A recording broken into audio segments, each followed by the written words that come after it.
The scream that pierced the morning air wasn't human, it was the sound of a soul dying. Kalinda. Rosewood pressed her face against the cold bars of the abandoned stable, her breath forming small clouds in the frigid December air. The newspaper delivery route that barely paid for her grandmother's medicine had led her past. This forgotten corner of Millbrook's old industrial district, where rust and decay claimed everything. But today, something was different. In the furthest stall, a massive shape lay motionless in the shadows. Kalinda's heart hammered against her ribs as she recognized the outliner horse. But not just any horse. This was Thunder's Crown, the magnificent Clydesdale that had once been the pride of Millbrook's annual harvest festival. She remembered watching him years ago, his coat gleaming like burnished copper, his feathered hooves dancing as children laughed and reached to touch his velvet nose. Now he lay on his side, his once glorious coat matted with filth and neglect.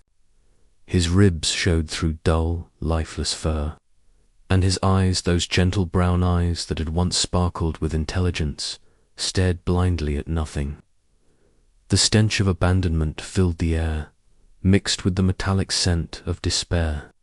No, no, no, Kalinda whispered, her voice cracking. She'd heard the rumors about Cornelius Blackthorne, the wealthy businessman who'd bought Thunder's Crown 2 years ago. When his mining investment had collapsed, he'd simply walked away from everything, including the animals that depended on him, but she'd never imagined this. The stable door hung open, broken and forgotten. Kalinda stepped inside, her worn sneakers silent on the straw-covered floor. The horse's breathing was so shallow she had to strain to see the rise and fall of his chest. His water bucket sat empty, covered in a layer of dust that spoke of weeks, maybe months, of neglect. She knelt beside his massive head, her small hand trembling as she reached toward his muzzle. The moment her fingers touched his skin, Thunder's Crown's eyes flickered, just for an instant, and focused on her face. In that brief connection, Kalinda saw something that made her chest tighten with a mixture of hope and heartbreak, recognition and a flicker of trust. "I'm here," she whispered, her voice steady despite the tears streaming down her cheeks. "I'm here now." The horse's eyes drifted closed again, but his breathing seemed to deepen slightly. Kalinda knew she was looking at a miracle. He was still alive, barely, but alive. She also knew that without immediate help, that miracle wouldn't last through another night. She pulled out her phone, her fingers shaking as she scrolled through her contacts. Who could she call? Her grandmother barely had enough money for her own medications. The animal shelter was always full, and besides, they'd likely recommend euthanasia for a horse in this condition. The veterinarian would cost more than she, made in 6 months. But as she looked into Thunder's Crown's face, seeing the ghost of the magnificent animal he'd once been, Kalinda made a decision that would change both their lives forever. She would find a way to save him, even if it meant sacrificing everything else. The first snowflakes began to fall as she made her first phone call, her voice carrying a determination that surprised even her. Some battles were worth fighting, even when victory seemed impossible. Dr. Amara Fitzgerald arrived at the stable with the grim efficiency of someone who'd seen too much animal suffering. Her weathered face, framed by silver-streaked hair, softened only slightly when she saw tear-stained cheeks and the determination burning in her young eyes. "How long has he been like this?" Dr. Fitzgerald asked, her hands already moving expertly over Thunder's Crown's body, checking vitals, examining his hooves, assessing the damage. "I don't know," Kalinda admitted, her voice barely above a whisper. "I found him this morning, but the dust on his water bucket." It looks like he's been abandoned for months. The veterinarian's expression grew darker with each passing minute of her examination. Thunder's crown's pulse was thready, his temperature dangerously low, and his body showed signs of severe malnutrition and dehydration. When she lifted his lips to check his gums, they were pale as winter snow. "Sweetheart," Dr. Fitzgerald said gently, sitting back on her heels, "I need you to understand something. This horse is dying. His organs are shutting down, and he's probably in considerable pain. The kindest thing we could do, no." The word came out sharper than Kalinda intended. "There has to be something we can do. Please, Dr. Fitzgerald. I've been saving money for months to help my grandmother, but I'll give you everything I have. Just ... please don't give up on him." Dr. Fitzgerald studied the girl's face, seeing something that reminded her of her younger self, that fierce, irrational love that made people fight for the impossible. "Even if we could stabilize him, the treatment would cost thousands. IV fluids, medications, specialized feed, round-the-clock care, and there's no guarantee he'd survive." Kalinda's hand found Thunder's crown's neck, stroking the matted fur with infinite gentleness. "What if I took care of him myself? What if you just told me what to do? That's not how veterinary medicine works, please." Kalinda's voice broke. "I can't just let him die. Not when there's still a chance." Dr. Fitzgerald looked at the horse again, her professional assessment warring with something deeper. In her 30 years of practice, she'd learned to read animals, will to live, and despite everything, she sensed something in Thunder's crown that hadn't given up yet. When Kalinda's hand touched his neck, his breathing had steadied, and his eyes had opened briefly to focus on her face. If we were to try," Dr. Fitzgerald said slowly, "it would mean 4 fluids every few hours, specialized nutrition, medication schedules that can't be missed. You'd essentially be living here, and even then, his chances would be maybe 20%. 20% is better than 0, Kalinda said immediately. Dr. Fitzgerald made a decision that went against every logical bone in her body. Maybe it was the way the girl's eyes never left the horse's face. Or maybe it was the memory of her own first impossible case there, one that had taught her that sometimes love was the most powerful medicine of all. "I'll set up the 4, she said, reaching for her bag. "But I need you to understand this isn't just about money. This horse is going to need someone who believes in him every single day. Someone who won't give up when it gets hard, because it's going to get very hard." Kalinda nodded, her tears mixing with something that might have been hope. "I won't give up, I promise." As Dr. Fitzgerald prepared the IV line, she found herself praying to whatever gods watched over stubborn girls and broken horses. She'd seen enough miracles in her career to know they were possible, but she'd also seen enough tragedies to know they were rare. But as she inserted the needle and watched the life-giving fluids begin their journey into Thunder's crown's bloodstream, she couldn't shake the feeling that she was witnessing the beginning of something extraordinary. The first night nearly broke her. Kalinda had never felt so alone as she sat in the cold stable, wrapped in every blanket she owned, watching the steady drip of the 4-bag. Dr. Fitzgerald had left her, with enough supplies for 48 hours, and a notebook filled with instructions that seemed to multiply every time she looked at them. Thunder's crown lay still as death, his breathing so shallow that she found herself holding her own breath, waiting for the next rise of his chest. Every 2 hours, she had to check his temperature, adjust his position to prevent sores, and coax drops of electrolyte solution between his lips. The specialized recovery feed Dr. Fitzgerald had provided sat untouched in its bucket. "Come on," Beautiful, she whispered, her voice hoarse from hours of one-sided conversation. I know you're tired, but you can't give up now. Not when we've come this far. Around midnight, Kalinda's phone buzzed with a text from her grandmother. Where are you, dear? I'm worried.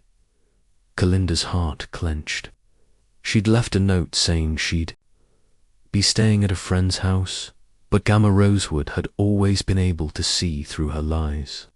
She typed back, safe, will explain tomorrow. Love you. The response came immediately. Be careful, little star. Some hearts worth saving are worth the risk. Kalinda stared at the message, wondering how her grandmother always seemed to know exactly what she needed to hear. She tucked the phone away and returned to her vigil, singing softly to Thunder's Crown, folk songs her grandmother had taught her, lullabies that spoke of home and healing and hope. At 3 a.m, something changed. Thunder's Crown's breathing shifted, becoming slightly deeper, more regular. His eyes opened, focusing on her face with an awareness that hadn't been there before. Kalinda's heart leaped. There you are, she whispered, reaching out to stroke his neck. I was starting to think you'd forgotten about me. For the first time since she'd found him, Thunder's Crown tried to lift his head. The effort was enormous, his muscles trembling with the strain, but he managed to raise it just enough to look directly at her. In his eyes, she saw something that made her breath catch recognition, gratitude, and the faintest spark of the magnificent spirit that had once made him the pride of Millbrook. That's it, she encouraged, her voice thick with emotion. That's my brave boy. Thunder's Crown's head sank back to the straw, but his eyes remained fixed on her face. When she offered him a few drops of the electrolyte solution, he accepted them without resistance. It wasn't much, but it was the first voluntary action he'd taken since she'd found him. As dawn broke over the stable, painting the walls with soft golden light, home Kalinda felt something she hadn't experienced in months. Hope, not the desperate clinging hope of the previous day, but something deeper and more sustainable. Thunder's Crown was fighting, and as long as he fought, she would fight beside him. She pulled out her phone and took a picture of his face, his eyes now clearly focused and aware. Then she sent it to Dr. Fitzgerald with a simple message. He's coming back. The response came within minutes. Impossible. But then again, I've always believed in impossible things. Keep doing whatever you're doing. Kalinda smiled, the first real smile she'd managed in 24 hours. She settled back against the wall, her hand resting on Thunder's Crown's neck, feeling the steady beat of his heart beneath her palm. They had a long road ahead of them, but they were walking it together now. The sun climbed higher, warming the stable and filling it with the promise of a new day. And for the first time since she'd found him, Thunder's Crown closed his eyes not in defeat, but in something that looked remarkably like peace. 2 weeks later, Kalinda had developed a routine that would have impressed a military drill sergeant. She woke at dawn in the stable, checked Thunder's Crown's vitals, administered his medications, and prepared his carefully measured portions of recovery feed. Between her morning and afternoon newspaper routes, she returned to clean his stall, change his bio bags, and spend hours talking to him, reading aloud from library books, or simply sitting in comfortable silence. The transformation was subtle, but undeniable. Thunder's Crown's coat was beginning to show hints of its former luster where Kalinda had patiently worked through the mats and tangles. His eyes, once dull and lifeless, now tracked her movements around the stable with obvious interest. Most importantly, he was eating not much, but enough to give Dr. Fitzgerald cautious optimism during her daily visits. His blood work is improving, Dr. Fitzgerald announced on a crisp January morning, reviewing the latest test results. His protein levels are coming up, and his organ function is stabilizing. Whatever you're doing, keep doing it. Kalinda beamed, her face glowing with pride and exhaustion. He lets me brush him now, and yesterday he actually nickered when I walked in. That's significant progress, Dr. Fitzgerald agreed. Then her expression grew serious. But we need to talk about the next phase of his recovery. He's going to need more specialized care, physical therapy to rebuild his strength, and ... She hesitated. I'm concerned about you. When's the last time you slept in your own bed? I'm fine, Kalinda said quickly, but the dark circles under her eyes and the way she swayed slightly on her feet told a different story. Kalinda, you can't sustain this level of care indefinitely. You need help. I don't have anyone else, Kalinda admitted, her voice small. My grandmother's too frail, and I can't afford to hire anyone. Dr. Fitzgerald studied her for a long moment. What if I told you there might be another option? That afternoon, Kalinda met Joaquin Clearwater, a soft-spoken man in his 50s who'd spent most of his life working with horses. His weathered hands were gentle as he examined Thunder's crown, and his eyes held the same deep understanding that Kalinda had seen in Dr. Fitzgerald's face. I heard about what you've been doing, Joaquin said quietly. Word travels fast in the horse community. Dr. Fitzgerald says you've been single-handedly nursing this boy back to health. Kalinda flushed, unused to praise. I just couldn't let him die. That's rarer than you might think, Joaquin said, his hand resting on Thunder's crown's neck. Most people would have walked away, but you saw something worth saving. He's always been worth saving, Kalinda replied fiercely. People just forgot. Joaquin smiled, and Kalinda saw something in his expression that made her heart skip. I run a small rehabilitation facility about 20 miles outside town. It's not fancy, but it's designed specifically for horses like Thunder's crown animals that need time and patience to heal. I'd like to offer you both a place there. I can't afford. I'm not asking for money, Joaquin interrupted gently. I'm asking for partnership. You've already proven you have the dedication and intuition to help horses heal. I can teach you the technical skills, and in return, you can help me with the other animals that need someone who believes in impossible recoveries. Kalinda looked at Thunder's crown, who was watching the conversation with obvious intelligence. His breathing was steady, his eyes bright, and when she reached out to touch his nose, he pressed against her palm with unmistakable affection. What do you say? Joaquin asked. Ready to learn how to save more horses? Kalinda's answer came without hesitation. When do we start? As they made plans for Thunder's crown's transport to the rehabilitation facility, Kalinda felt a shift in her chestnut. Just hope now, but purpose. She'd found her calling in the darkest corner of an abandoned stable, and it was leading her toward a future she'd never imagined possible. Thunder's crown whinnied softly, the first vocalization he'd made since his recovery began. It sounded remarkably like approval. Spring arrived at Hidden Valley Rehabilitation Center with the subtle persistence of hope itself. Kalinda had been there for 2 months, and the change in both her and Thunder's crown was remarkable. The facility, nestled in a valley surrounded by rolling hills, provided the perfect environment for healing spacious paddocks, specialized equipment, and most importantly, time. Thunder's crown was standing now, first for minutes, then hours at a time. His legs, once trembling with weakness, were growing stronger each day under Joaquin's expert guidance and Kalinda's unwavering encouragement.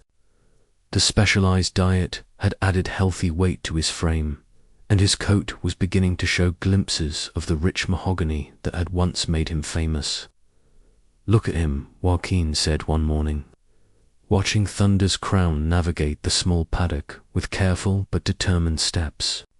6 months ago, Dr. Fitzgerald would have bet money he wouldn't survive the week. Kalinda nodded, her throat tight with emotion. "Sometimes I can't believe he's the same horse. But then I look in his eyes, and I see that same spirit that drew me to him in the first place." They weren't the only ones who'd noticed the transformation. Word of Thunder's Crown's miraculous recovery had spread throughout the equine community, drawing visitors from across the state. Veterinary students came to observe Joaquin's rehabilitation techniques, and reporters called asking for interviews. But Kalinda always declined the media attention, preferring to focus on the work. "He's not a story," she'd tell anyone who asked. "He's family." The breakthrough came on a warm April morning when Kalinda arrived to find Thunder's Crown standing at the paddock fence, his head held high, watching the sunrise. There was something different about his posture, dignity and presence that hadn't been there before. "Good morning, beautiful," she called out, carrying his morning feed. But instead of walking to the gate as she usually did, she stopped, struck by the sight of him. This wasn't the broken, dying horse she'd found in the stable. This was Thunder's Crown, fully awakened and aware of his own magnificence. He turned at the sound of her voice, and when their eyes met, Kalinda saw something that made her heart skip.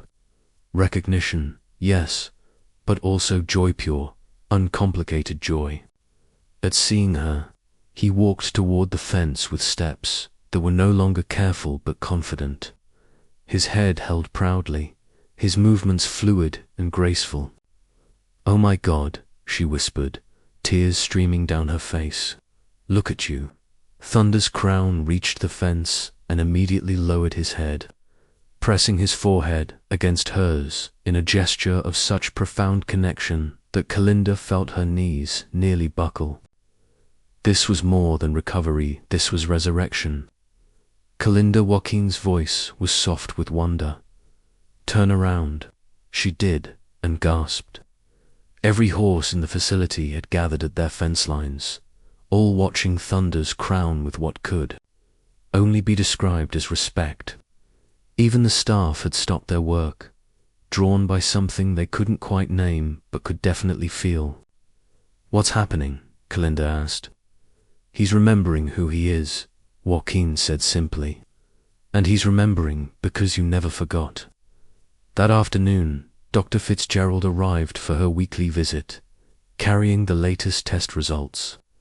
Her expression was professional as always, but Kalinda caught the slight tremor in her hands as she examined Thunder's Crown.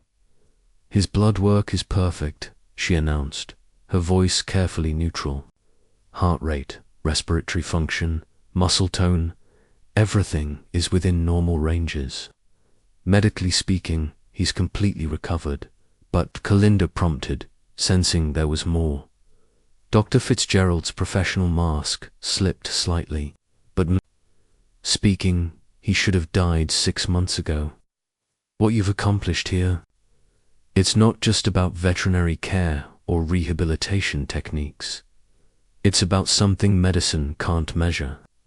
That evening, as Kalinda sat in the paddock with Thunder's Crown grazing peacefully beside her, she reflected on the journey that had brought them here. She'd started as a girl trying to save a dying horse, but somewhere along the way, she'd discovered that he'd been saving her too. Her phone buzzed with a text from her grandmother. "How's your beautiful boy doing?" Kalinda smiled, looking up at Thunder's Crown. His ears pricked forward, and he lifted his head to look at something in the distance. Following his gaze, she saw a group of wild horses on the far hill, silhouetted against the setting sun. He's remembering how to be magnificent, she typed back, and he's teaching me the same thing. 1 year later, Kalinda stood at the edge of Millbrook's town square, watching the preparations for the annual harvest festival with a mixture of anticipation and nervousness. The festival had been cancelled for 3 years following the economic downturn, but the town council had decided to revive it, and they'd asked for something special to mark the occasion.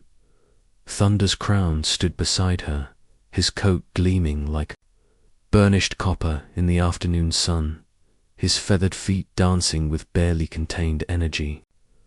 The magnificent Clydesdale, who'd once been the pride of these very streets, had returned. But he was more than just recovered, he was transformed. "You ready for this, boy?" Kalinda asked, her hand resting on his neck. She wore a simple blue dress that brought out her eyes, and her hair was braided with flowers, far cry from the desperate, frightened girl who'd knelt beside a dying horse in an abandoned stable. Thunder's crown's response was a gentle nicker and a playful nudge against her shoulder. His eyes, once dull with suffering, now sparkled with intelligence and joy. He knew exactly where he was, and he was ready. The crowd gathered as word spread through the square. Children pressed against the temporary barriers, their faces bright with excitement. Adults who remembered Thunder's crown from years past whispered to each other, some wiping away tears at the sight of him healthy and whole again. Dr. Fitzgerald stood near the front of the crowd, her usually professional demeanor softened by pride and wonder.